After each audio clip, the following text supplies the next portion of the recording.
જય દશામાં. જય દશામાં. શારદામાં, મારું નામ કપિલા છે. ગોધરાથી આવી છું. જાણું છું કપિલા, માં દશામાએ તને માર્ગ બતાવ્યો છે. માં, મને રાત દિવસ તમારા શરણોમાં આવવાની તાલાવેલી લાગી હતી. આજ મારા મનોરથ પૂર્ણ થયા. કપિલા, તારા પર મેલી વિદ્યાનો પડછાયો છે, પણ હવે એ પડછાયાને તારાથી દૂર જવું જ પડશે. દશામાની મહેરથી આ દરદ ગાયબ થયો જ હવજ.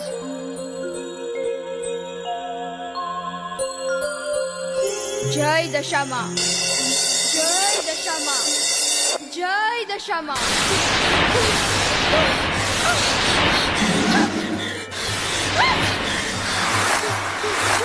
બસ શાંત થઈ જા કપિલા, શાંત થઈ જા. લે આ મંત્રેલું પાણી પી.